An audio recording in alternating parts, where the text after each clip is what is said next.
Changing the fuel filter on the T86, and I don't know what they put this thing on here, but this is my first time changing it. I had to have a 4-foot cheater bar, a ratchet strap to hold this bracket. Somebody pulling on this wrench and it finally broke loose. Holy crap.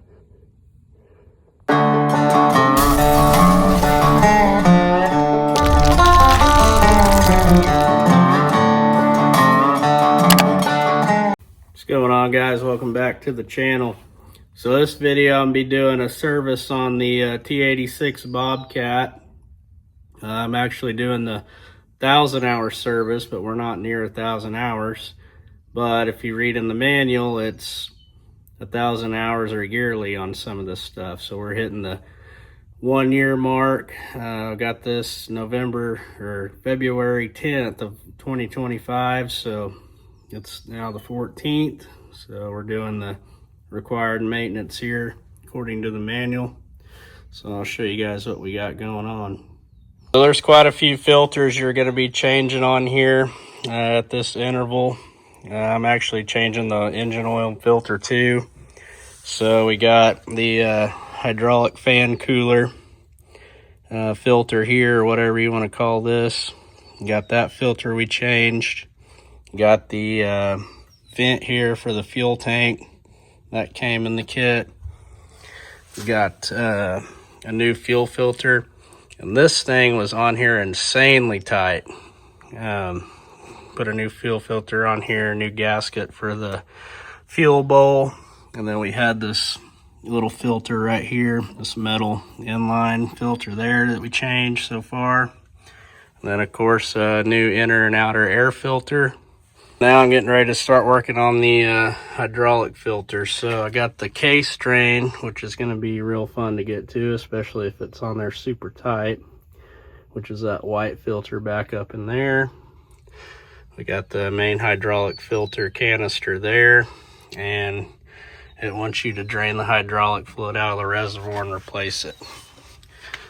So there's a drain hose right here. I'll have to cut that zip tie. I can get a drain pan, hopefully to fit under here, and it'll run.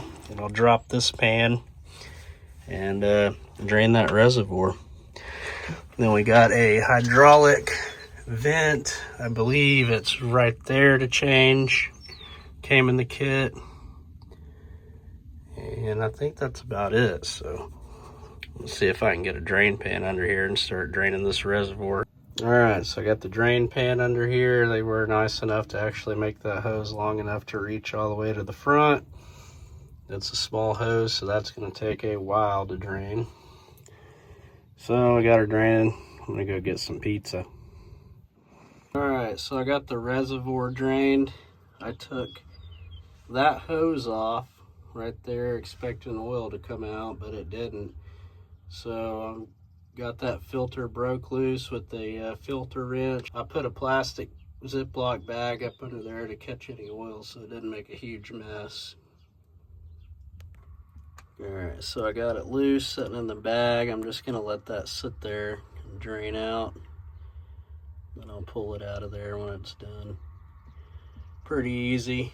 Well, it is kind of hard to get back in there. You can really only get one hand up in there. So we'll oil up the new filter gasket and screw it on. So they were saying on Bobcat Online about ordering a new cap for the main hydraulic filter, but I think some of them are actually angled. Well, mine is identical to the new cap that they sent me, so I don't think it really actually needed replaced. And this one looks identical.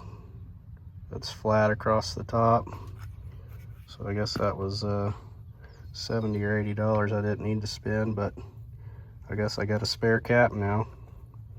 Yeah, I can't really tell any difference between the two. So we'll get these O-rings lubed up with some fresh oil. Got the new hydraulic filter here, and we'll get it put in. And that goes right there up in that canister. Alright, so you're going to take the cap and install it onto the filter element, and then you're going to lower the filter down into this reservoir and then tighten these screws evenly to press it down in there. And then once it gets seated, you're going to torque these two bolts to 30 foot-pounds. So I got the case drain filter back in there, got the hose hooked up. So now I just got to wait for this reservoir to finish, and I'll probably finish the rest of this tomorrow. Alright, so this next step, it says in the manual, is pretty important to prevent hydraulic damage. I got my reservoir, after we drained it, filled back up in the sight glass to where it needs to be, but it says in the manual, if you drain that and you refill it, you're going to come back here and unplug all these injector wires so you can just crank the machine over for 10 seconds and watch the reservoir and make sure it don't go empty. So I don't like doing this because over time these little red clips are going to get brittle, and as you know, plastic breaks. So this clip basically just is an unlocker. It just slides straight back, and then you can push this in and depress the button and pull it out. So we got all them undone, so now I'm going to go in here and crank the engine for 10 seconds and make sure that reservoir doesn't go empty. Alright, so after you crank it for 10 seconds, you're going to come back there and plug these wires back in. So you should push it, hear a click, and then push this in and get another click, and they should be all secured. So I'm not really sure what all that's about, but you get a ton of fault codes when you do it. So now I'm going to start it up and see if the code's cleared.